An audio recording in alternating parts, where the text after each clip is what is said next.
May surprise ang ihina din dito ang Team Liquid Indonesia. Nakamakilang beses na nila ginamit ng Lilia, pero ngayon, game number 1, ito ang hinaharap nila against Fnatic Onyx PH. Kailangan nilang maglabas agad ng kakaiba against Fnatic Onyx Philippines. Kung babalikan natin yung mga huling beses na nagkita, ang dalawang ito ay nakaisang laro pa lamang ang kupunan ng Team Liquid against Fnatic Onyx Philippines. Kaya maintindihan mo na may susubukan agad silang kakaiba. And again, this is si Super Prince. Louie, isa sa pinakamasakit niyang hero. Ouch, ang sakit. Bumaba ka agad sa 20% yung buhay ni Super Prince doon. At yan, tama ka dun eh. Medyo hindi binigyan ng respeto ng Team Liquid. Yung Super Prince ni Louie. Nagkabaliktad na nga yan eh. Yan yung parang naging signature hero na niya, no? Siya na rin yung nagpauso ng Brave Smite sa Louie, and ngayon si BD, no? Medyo makipag 1v1 kay Brusco, mapipersa ang Flicker at Team Liquid ID. Mukhang pumapalag sila sa early game na meron ng Fnatic Onyx Philippines. May mga konting kahampasan dito, pero alam natin na medyo, medyo 5 check lang yan para sa magkabilang kupunan na ito. Kasi medyo mahaba-haba itong laban na ating matutunghayan. This is a best of 7. Pero alam naman natin, hindi ako the best of 7. Pero sige, for context lang, best of 7 na. Siyempre, saktong live bias sa satellite. Ayan. Para sa simula pa lamang ay tinitimpla ba? Tama. Diba pag nag-favorito ka, ang pangit naman ko, sobrang init agad, pero mo si Ezekiel! Ayan na yung pagpainit. Makakagal yung buhay dito, pero pasok din ang mga Team Liquid Indonesia. Shadow ibinsa mo ng tatlo, pero atras mula itong si Fabian. Maagang suntukan ka agad ang hinahatid dito ng magkabilang kupunan. Walang mamamatay sa pamilyang ito, Burrito. Ating kapatid tungkol sa Ugi Shadow Kill. Kaya naman hindi bumagsak si Kingo, pero kamunti ka na. Maganda ang pinapakita dito ng Team Liquid ID against the very potent early game ng Fnatic Onyx Philippines. Okay, parang sinasabay nila yung brawl meta na kilala ang Team Liquid Indonesia. Actually, buong Indonesia, nakita natin na ganun talaga yung nagiging playstyle nila. And ang ganda nito kasi it means na naka-adjust na agad ang Fnatic Onyx Philippines sa kung ano man ang ihahati ng Team Liquid sa kanila. Saka maganda din na nakakapag-farm dito si Kenra. Hindi na niya kailangan masyadong isipin pa dahil pumapalag naman. You have an Edith, you have a Datot Katsa. Kahit gano'ng kalupit yung mga brawl na ipakita dito ng Team Liquid ID ay may kayang ipalag ang Fnatic Onyx Philippines sa early game pa lamang. I might say na lamang pa nga sa damage ang Fnatic Onyx Philippines as long as maiwasan nila yung bola-bola ni Ezekiel. Ay, oo, mahapdi talaga yan, no? And kailangan lang nilang gawin dito ay secure na yung mga posisyon ng kanilang mga malalambot na hero. For example, si Claire, si Super Prince, pero si Willie ngayon, parang siya lang, sisipa pa siya dito, nakasipa siya, pero hindi si Cordia po na ako si Bruce naman, maabot ito. Wow! Saan yung pinakahuling washingan dito ni Fabian? Yan naman ipasok na rin. Ang Fnatic Onyx Philippines, bumaba na si Kirk sa kanyang Primal Rat. Habang meron diversion play na gagawin. And Kirk with that first blood. Tumama na yung mga kidlat ni Kirk. At tandaan natin, percentage of damage yan. At si Bruce Logan, napaka-clutch na kanyang Avatar of the Guardian. Yung oras na hindi siya pwedeng matarget ay nakapag-heal pa ng Revitalize. Pero dahil nga ang daming na-burn, mukhang ang turtle na to ay mapupunta sa kamay ng Team Liquid ID. Maliban na lang kung mga daan si King Kong. Sabi nila, ayaw tayo papasukin, hihiro tayo. Meron namang retribution dito si Fabian. Eksakto din lang ang pagpasok dito kay Kirk. Nakuha yung Shadow Kill. At din yung follow-up from Fnatic Onyx Philippines. Pero sabi ni Bruce, sige, bigay na muna natin yan. Nice trade mula sa Team Liquid ID. Nakakuha din sila ng kill. Nakakuha din ng pagong. Nakalamang ang Team Liquid ID doon. Pero hindi naman masyado nawalan ang kupunan ng Fnatic Onyx Philippines dahil nakakuha din naman sila ng trade doon sa may turtle pit. Naman pali sa goal pero mukhang mag-relate ang mag-black shoes si Ezekiel. Partida min, naka-blade spike pa yan! Pero it's a prank, joke lang daw kasi nakita din si Ezekiel. Kinabahan. Medyo kinabahan din ang konti. Naparetry nga si Fabian eh. Alam mo Ay, naman, actually, hindi pala siya nag-retry doon, sorry. ganyan talaga manay ko ang isang kakaibang Louie player katulad na lamang ni Super Prince. Yan talaga ang iniidolo ng mga makabagong mage ngayon, yung mga Louie main, the Monster Mage coming in from Onyx Philippines. Kaya naman sa larong ito, abangan natin kung ano pa ba mga diversion play ang pwede niyang gawin dahil kung yun lang naman ang ating tinitignan, siya talaga yung mga sabihin natin Louie gods ng mundo ngayon. Oo, talagang siya tinitingnan. Pero parang nakita dito ng mga member from Team Liquid Indonesia na nag-iisa. Ito si Kurt at mabilis ang kill ang nakuha ngayon ng Cavalry. Magandang rotation mula sa TLID. Sinubukan dito ng Fnatic Onyx na mag-trade doon sa ibandang ibaba. Pero mukhang kukunin na lamang nila ang wave successfully, walang nakuha ang Team Liquid ID doon sa may bandang ibaba, pero si Aran naman ata ang bibigyan nila. Grabe, nagamit na rin yung Revitalize, pero ang kuna talaga ni Arana, matutugod niya para na makalis doon sa babad ng Ring of Punishment. Pero habang nangyari pa lang mga bakit yun, sa may bandang itaas, may ginagawa na rin si Fabian, pero may gagawin din natin ko dito. Si King Kong ang kanyang pinadala. Fabian, nakita na, Quad Shadow out. At malinis ang escape dito ng TLID. And for first time in this game, daw makakalamang na ang TLID ng sakto lamang. So still, an even ball game kung saan ay kaya pa rin bumalag ng Fnatic Onyx in this upcoming turtle. Kung makikita na nga rin dito ni Aran, si Brusco. Medyo malalim nga lang, no, yung tawid dun sa may top lane. Pero for Fnatic Onyx Philippines, hindi naman nila masyadong iniisip yan. Dahil nga, meron diversion play eh. May diversion ito si Super Friends na nakikita na natin eh, na may mga pakonti-konti pagkamba. Pero yung konting damage kanina, sumasakit na kay Super Friends. Nakita mo yung dispersion rotation dito kay Yenzikin na para ano siya, napag-black shoe siya kaagad dun eh. Pumuputok na parang head Sharon. Wala pang New Year, may paputok na agad. Pero si Petra, delikado to. Okay, matras na siya dito, Quad Shadow out. And may diversion play! Si Kirk hanga ng nauna, pero ang sakit, kailangan alibor niya dito ang tiksing ng si Kiko. E nakuha na yung kilong pag-uwi ng laban na iyon. Ngayon ay iaatras na muna ng Fnatic Onyx Philippines at babalik sa kanya-kanya mga rotasyon. At habang nangyayari yun, Fabian muli ay tumatrabaho. Yun naman ata ang hinahanap ng TLID. Kung makaka-objective sa makakakill sa Fnatic Onyx Philippines, gusto nilang makakuha ng mga tore. Pero sumiti na ata ang isusunod dito. Nahanap siya ni Brusco, pero masyadong makulat, masyadong mabilis, at makakatakas muna muli ang Team Liquid ID. Gotta say, no, kahit live via satellite tayo dito, gusto kong purihin yung magandang pag-split push dito ni Fabian.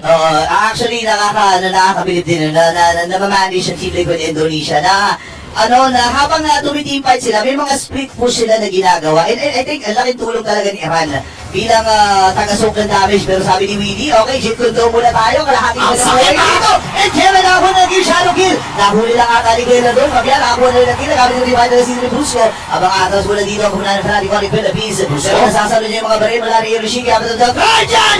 Nahuli si Fabian! Nakutusan ng bigla. And Kirk Ueda kills him with Super Friends.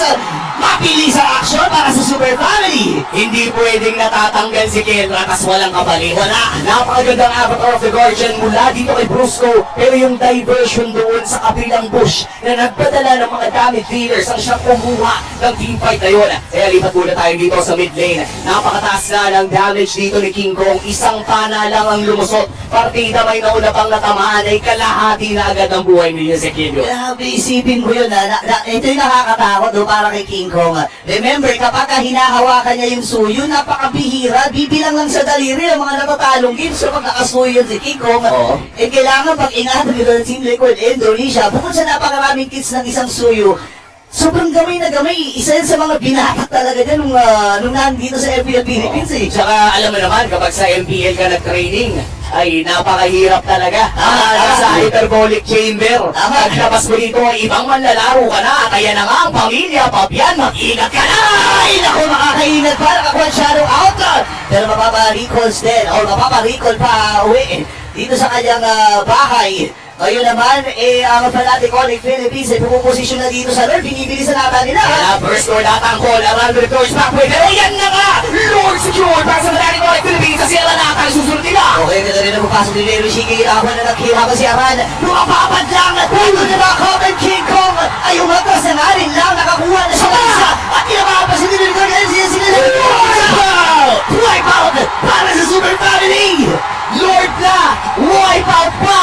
Fnatic Onyx Philippines, sinimulan na ang party! Ito na nga, nagsimula na talaga Kera with that triple kill at mabilis ang pag-ubos ng mga katorihan from Team Liquid Indonesia. May kasama pa silang Lord na nasa itaas na nagmamarcha. Mapapanood natin yan sa instant replay presented by Kidia. Kitang-kita na naging maganda naman ang pasok dito ng Team Liquid ID. Walang mali na ginawa ng Team Liquid ID dito. Naging problema nila ay nagkumpul-kumpul sila sa combo doon ni Super Friends with the dispersion at agad-agad din silang na-knock up ni Kirk. Fruminit na lang dito si Kenra. Oo, tsaka isa din sa mga naging rason doon mamaya magsabahan dahil si Weedy mali na papasukan pamilya! Isa pa! Nakalimutan nyo, super family ang hinaharap nyo ngayon. May diversion play dun sa amin! Well, Oh, no!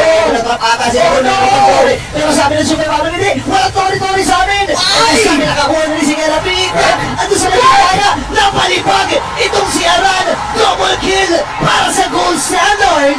May pintuan yung base, hindi na sila kumatok! Wala na! Pero si Super Prince na pa-flicker na rin palayo! Hindi yung liquid ID!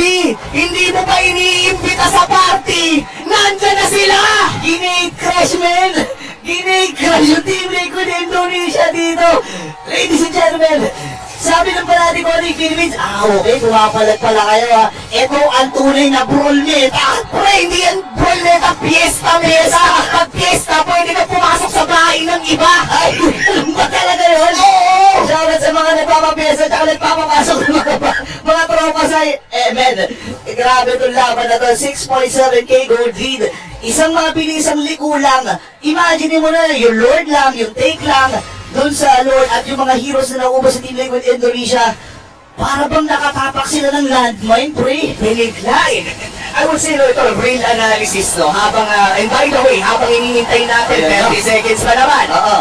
At hinihintay lang natin lahat. Shout out muna sa ating mga watch party. Oo. O, syempre, medyo dyan sa Laguna. Oo, shoutout sa mga taga Laguna. Ay, hindi magpapahuli ang mga taga Batangas, pre. At huwag niyo kakalimutan ang mga taga Bohol. Ayan, di ba? Shoutout po sa inyo lahat, yung mga taga Rizal din. Meron din dyan sa Iloilo, sa Negros Occidental, sa Cagayan de Oro, Ayan. sa Davao. Di ba? O, Sa Santos pa. Tapos may Quezon sa lahat ng mga watch party dyan. Shoutout sa inyo. At syempre, huwag natin kakalimutan, yung market. Syempre, masaya din yung mga tao sa market kayo. Oh, shoutout po sa lahat ng mga nanonood, sa mga kabahayan, yung mga nakasuporta, yung mga mag-office mates, yung mga... O yung mga nasa serial kita eh. Yung mga nandito ngayon, men. Game number 1 pa lang. Kung baga parang pinapakita ng Panati Conic Philippines kung gaano kalayo ang antas nila. Biruin mo rin, naisa na natin lahat ng mga watch party sa buong Pilipinas ngayon. Oh. Hindi pa rin nakakahanap ng paraan yung Team Liquid ID na makabawi. Isipin mo yun. Oh, shoutout din sa mga watch party dyan sa Indonesia. Ngiti-ngiti naman yan. 1, 2, 3, smile! Seryoso ulit. Sinisimulan na dito ng Fanatic Conic Philippines. Mamamatahan ito ni Aran pero mukhang ibibigay ng Team Liquid ID ang second goal of the game. Maintindihan mo naman, no? Medyo mataas na naging risk kung hindi ko lalabanan nila to dahil 7A goal lead na ng Super Family. Grabe yung naging sagot dito ng Fanatic Conic Philippines, no? I think, isa sa mga naging reason may palag naman na talaga. Ito, walang bias-bias, May Oh. palag naman talaga ang Team Liquid ID. Dun sa final, dun sa unang Lord fight din kasi, dun sila nagkaroon ng problema walang naging hero luck. Doon yung kupunan ng Team Liquid Indonesia. Kung baga nagkalabo-labo sila doon eh. Saka parang nagkadikita ng hindi sinasadya. Yun din yung problema kapag may kalaban kang Louie. Oo. Especially if you're against a Louie na si Super Prince yung gumagamit. Ang naging problema doon yung Hayabusa hindi makalayo. Oo. The moment na may makalabit yung Hayabusang kakampi niya na iba yung kulay ay bigla silang magdidikit. Oo. Tapos yung knock-up na manggagaling dito ay Kurt. Pero ito na, lumit-push, may bandang ibaba. Si Kenra magtitreat. Pero mukhang agaran din itong pagtutunaw ng Team Liquid ID. Karespeto naman kasi talaga ang kanilang wave. Pero you have Lilia and you have the Malefic and Bruno. Kakarnihin lang yung ganun to eh. Wala na eh. Alam na ng Team Liquid na. Sige, pabayaan natin yan. Kakartihin na kagad ni Gelo. Kaya ngayon, isunod na rin yung gitnang pole dito ng Team Liquid Indonesia. Nakabantay pa rin. Itong kanilang kupunan si Willie na hanap na si Pao. Nakahanap pa siya ng isa. Si Kirk ay nakaligtas pa rin. Grabe naman nakaligtas pa rin sa kamatayan dito si Kirk. Ngayon, ubus na ang katorihan. May diversion play din silang gagawin. Doon ata sa may gilid. Sabi ko na Inuna na sila si Ken. Ang lang na Gargan. Nandito na ang pagsugod ng Panati Conic Philippines. Pero nagkataon lang. Wala sila mga minions dito. Kailangan nila kumapit. 20 segundos para dito kay Aran. Si Fabian pero pinifree pa rin niya! Ayaw ng suba. Ayaw.